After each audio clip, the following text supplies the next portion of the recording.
So what is Greatist? All right, so I'm the CEO and founder of a company called Greatist. Greatist is a next-gen media company, which is a fancy way of saying we're an online publisher today.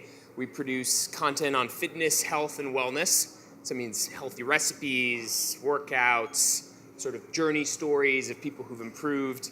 We do it in a way that's science-backed, expert-approved, but the way we talk about health is authentic and real.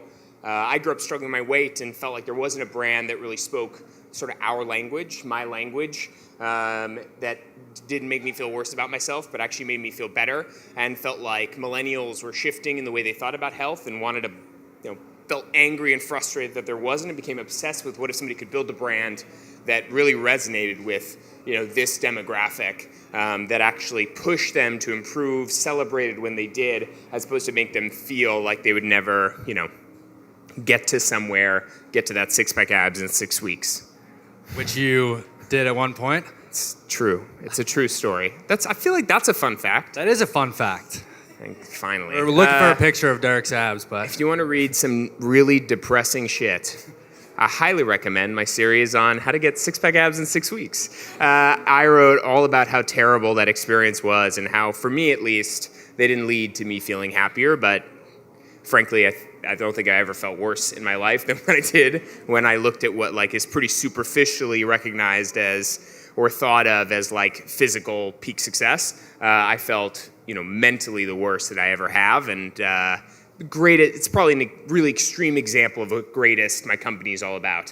We write about content in a way that doesn't make you feel like this is something you will never be able to achieve, or that that's what you need to be happy, but actually that you don't need them to be happy. Happiness is just finding something that's good for you, and helping you find the things that you love that are good for you, because then you'll actually keep doing them. Because I've got this crazy notion that that's how you actually adopt sustainable long-term habits. So do you feel like there's a lot out there on the topic of health and wellness? And do you feel that the almost limitless information about diets and exercise, it's helping people lead healthier lifestyles, or that it's almost information overload and I don't know what to do, there's so much out there, what is the right thing for me? Well, I think everyone would agree there's a lot of information out there on health and wellness. I think that's probably something most people would agree with. I do think most people would also say that it's confusing, and coffee's good for me one day, coffee's bad for me the next day. And I think a large part of that is because traditional media uses health and fitness as like a lifestyle category. And so it's like a Kim Kardashian story. Kim Kardashian's in this store, and then she's wearing this thing. And health and fitness is sort of treated like that, and I think it's a big reason why people stop trusting traditional media when it comes to health and wellness. A big part of why I started Greatist was the sense that despite there being so much noise in the space, there really wasn't anything that was something you could trust and rely on a regular basis. And that seems really messed up in a space that is only exponentially growing in importance, right? And that's so personal and private, so I think, unfortunately, there's a lot of noise. I don't know how much signal there is in health and wellness. That's changing now, which is, I think we're changing it a little, but it's not just us, of course. I think people are kind of waking up to, that there are some trusted brands and some that are not. And a lot of the traditional media brands that people have thought of as trusted, like say a Dr. Oz or like a WebMD, people increasingly trust them less because they're a little bit more like Kim Kardashian than they are like trusted health advisors. So I think I tend to think the more information, the better, as long as it's coming from a good place and not just trying to sell you like a product or a solution. When I turned on TV shows growing up and opened up magazines and did Google searches, it definitely felt like everything was trying to sell me a miracle pill and sell me a shortcut, and everything seemed like it was telling me what I should look like and how I should feel, and everything that was trustworthy was boring, boring or scientific, and felt like no one had to actually suffer through this, and everything that was fun and fun and easy to read seemed like it was, full of mistruths. And so I think there's a huge burgeoning shift towards, more trusted health information, which I think is good.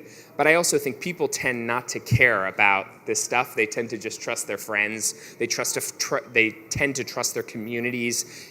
Everyone in the audience, if you think about the last health tip that you adopted, my guess is that it didn't come from somebody on television or a magazine that you read, and actually came from a friend of yours, a partner, a group of people, and that is, frankly, I think that's a huge part of the future of health and wellness. So would you say you're trying to build this type of trusted community with Greatist?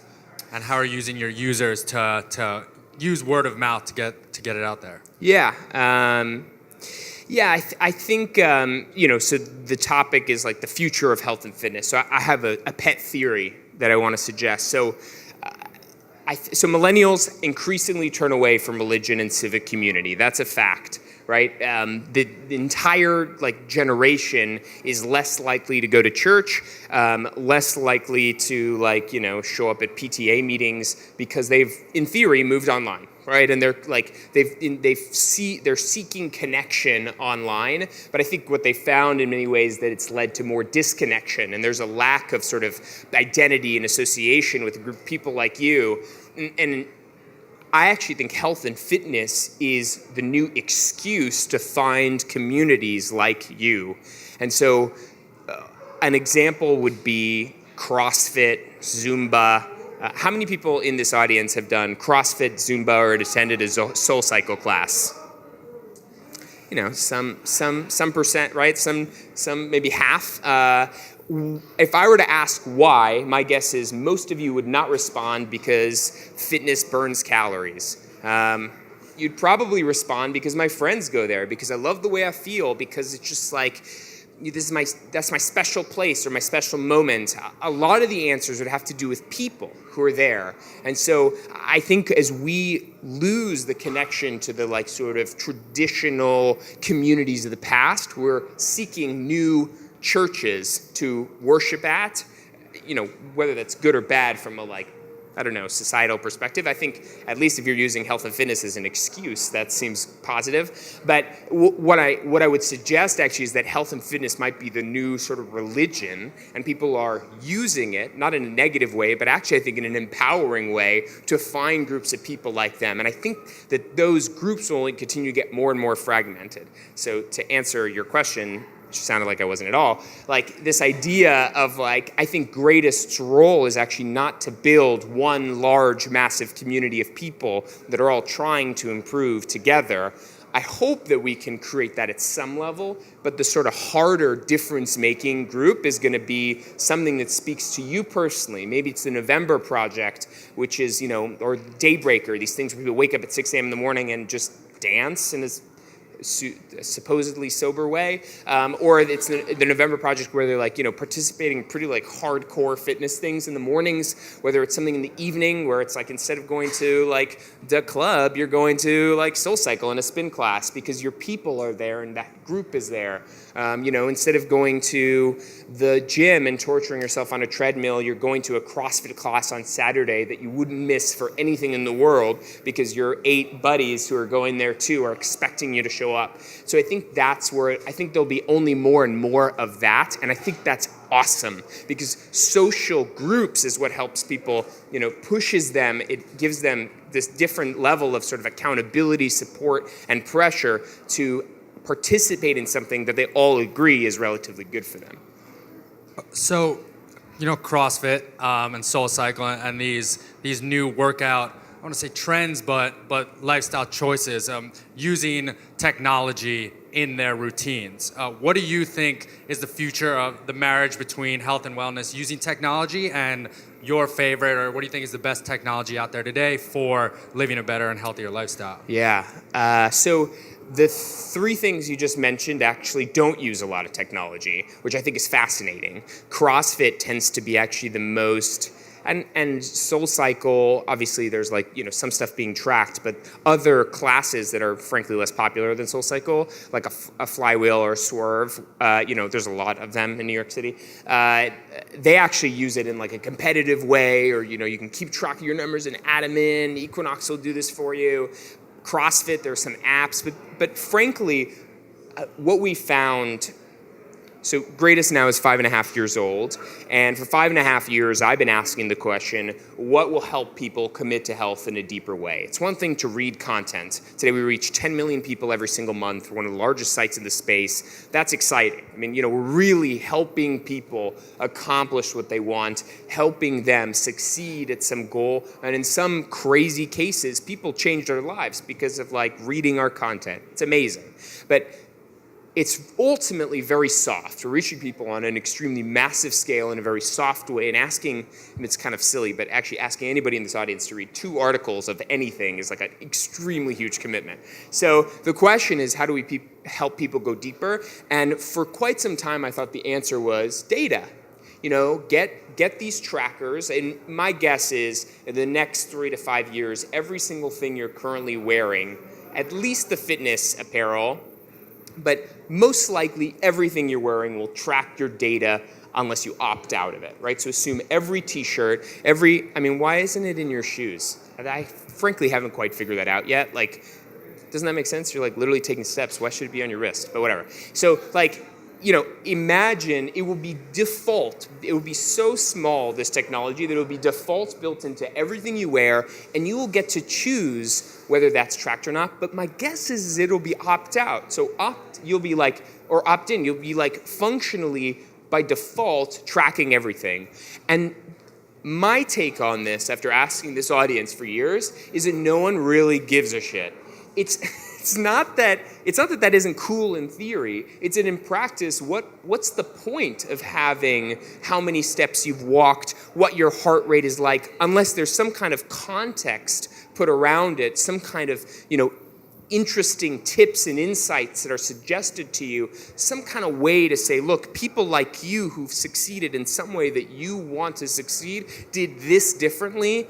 For all of this to get to that, first of all, I don't think that's going to happen in the next 5 years, maybe 10, but I'm not sure people will push for that to happen. It doesn't even quite make sense for us yet that that you would one day get a prompt that says, people like you who are trying to lose 5 pounds before their wedding in a healthy way take an extra street to the left on their way to work. It's hard to imagine that really making as much a difference as, I don't know, something like knowing your genetic code and making suggestions for what you should eat. So I tend to think fitness tracking is heavily overrated. I do think food tracking is extraordinarily hard, but I do think more personalized. I think knowing your genetic, what we're going to be learning about your genetics and how that applies to what you should be eating, it occurs to me will be really, really interesting and fascinating. And I just think data tracking, I'm supposed to be ooh, whoa, technology and fitness. But I think the honest answer is that for most people, these are extremely personal decisions. And I don't know anyone in this audience, I haven't seen a single person wearing a Fitbit, but I bet all of you wore one at one point or were gifted one at one point. And that almost says enough in its own. These signals lessen over time. It is only interesting to you that relatively you walked more today than you did yesterday, or more yesterday than you did today. That might push you to walk a little bit more, but that dies out in terms of its relevance to you over time. That's not a difference maker in my the way I see it, and I don't think people care as much as tech nerds care. We care a lot, but I don't think people care as much. So is there anything that worries you about how technology is progressing and informing our lifestyles in terms of making diet choices or eating choices or living choices? Well, I think a major concern for me, we were joking about Pokemon Go earlier, and I heard it mentioned. I'm a weird fan of, I'm not weird, I'm what level? Unabashed 22. Let's give it up for Derek, level 22. Pokemon Go. The real person to be impressed by is not me, but my girlfriend, who has to put up with me being sorry, honey, can we slow down? But I actually, it's kind of restored a little faith in me about like how technology will play a role in fitness in the future. I think we can all assume that we will probably be living in some type of virtual reality in 10 to 15 years entirely, and at least attend school there, maybe run our careers through virtual reality. So the question is like, if we're sitting at home looking through, I mean, this is not very inspiring, but probably true. Like, so if you're sitting at home and looking through your device, you know, how are you going to work out? You know, and how are you going to get moving? And so, frankly, my guess is actually, like, Pokemon Go has kind of changed my opinion on this, because I'm impressed by how people who weren't actively interested in like participating in life and like going to parks are going, you know, and like people are walking more steps because they want to hatch an egg. And this is like, I mean, like, it's actually really fascinating. You can gamify it to some level, add some kind of social layer that like allows you to play with friends and engage with others, that it drives action. That's cool. I think, and has given me a little bit more of a optimistic take on how technology sort of advance, especially augmented reality, virtual reality, will play for us. And when you're shooting zombies, right, in like a game in virtual reality, are you actually going to like be on? There's this book, I like really weird sci-fi fantasy shit, so sorry if this one's low. There's this book that's pretty popular called Ready Player One, which is actually Steven Spielberg is making a film about it. It's about sort of a world in which people live in virtual reality, and people will buy treadmills, right, that go all kinds of different directions so that they can actually run and move in their virtual reality. Okay, this is getting weird. Never mind. But I mean, imagine if actually you get up in the morning and your workout is like the Tour de France, you know, like a stage in the Tour de France. It's like Peloton. Peloton is a good example of that today in like a very simplified way, where you're sort of a part of a class going on an experience, but it's a bike you bought for just $15,000, you know? So, well, thank you so much. We have a few minutes now for some Q&A. If anyone from the crowd has a question, yes, front row.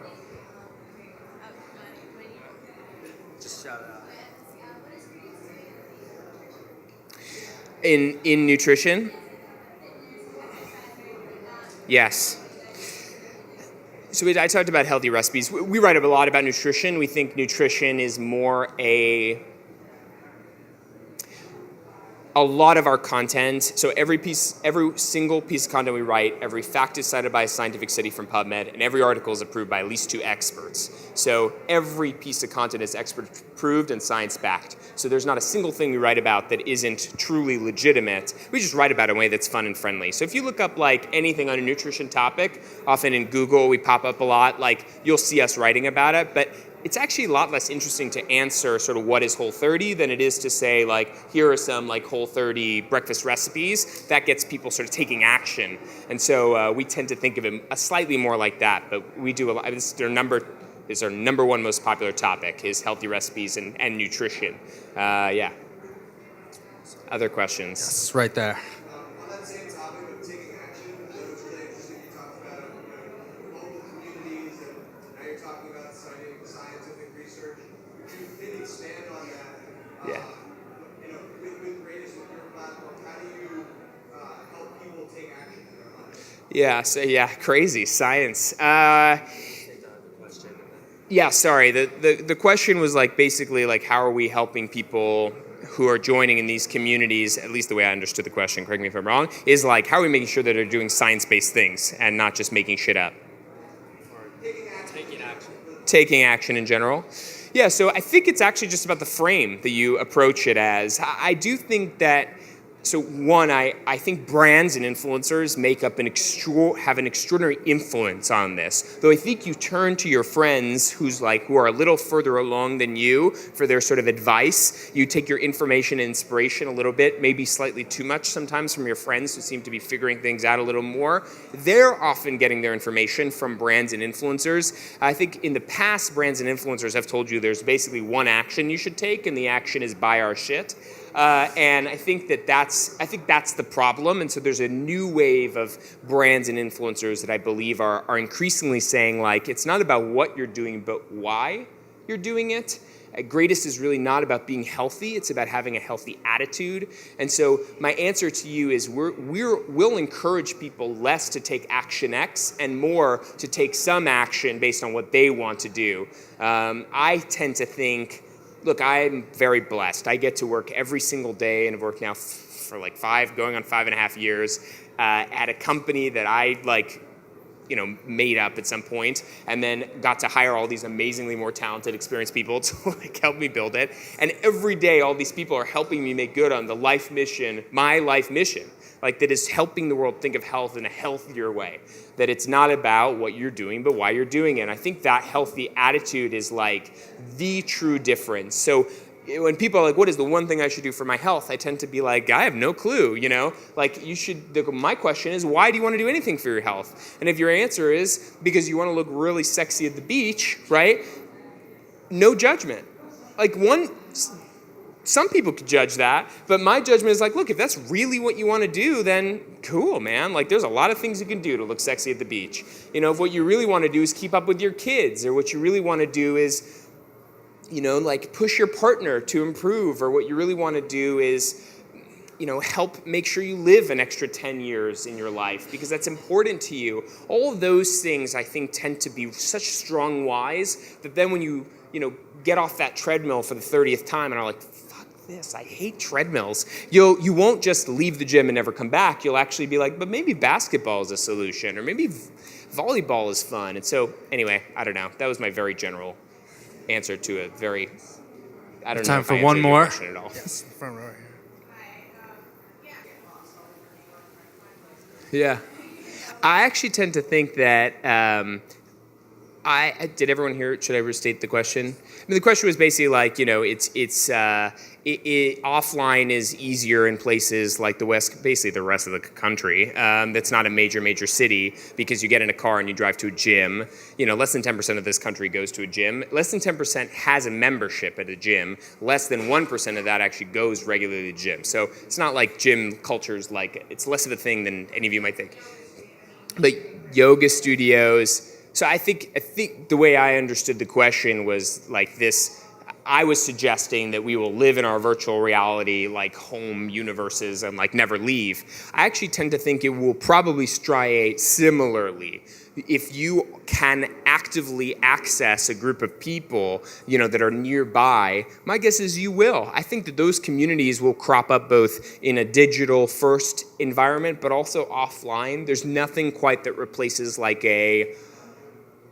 in my experience, there's nothing quite that replicates the magic of an in-person group. However, my crazy bet is that an increased relevance of the people that are within your group. So imagine online, you could say, these are 10 other people that are exactly your age, interested in exactly the same things, who all love the exact same movies and want to accomplish the exact same goal in the exact same way. And asynchronicity of being able to always communicate with them as opposed to having to be there at 7 p.m. at your Weight Watchers meeting or at 7 a.m. in the morning for your yoga class, that will approximate it in some level. So I tend to think that both of these things will happen. It just will depend on your access points. God, so many other things I want to talk about. But yeah, basically I actually think one of the biggest themes of the future will be disconnection and unplugging from technology and moving towards people. I think there will be a huge push towards that because I think we are getting a little carried away and all staring at our phones, and at least Pokemon Go semi helps you engage with the reality around you. And then can I leave people with one other thought? Yes, one last thought. Okay, so I mentioned earlier the miracle pill. I've been thinking a lot about what if, I'm pretty convinced, I'm not a scientist, I don't pretend to be a scientist, I am a translator after reading a fucking lot of PubMed studies, but I tend to believe it's likely that we will develop some kind of a drug, some kind of a pill that will be the miracle pill, that will actually make it so we can eat whatever we want and lose weight. It's hard to imagine we won't discover that at some point. So my question to you, the thought to leave on perhaps is, if that were to happen, would we be done? Would like things be good, or would we just move our anxiety and stress about imperfection to something else? You know, will the topic 10 years from now that we'll be talking about not be called the future of health and fitness, but will just be called the future of like mental and psychological health? Like, will we be fine to other things that are, you know, not perfect? And I don't know. I've been thinking a lot about it, so thought that's fascinating thought Great to leave thought on. to end on. Well, thank you so much for being Depressing here. a little bit. Leave that.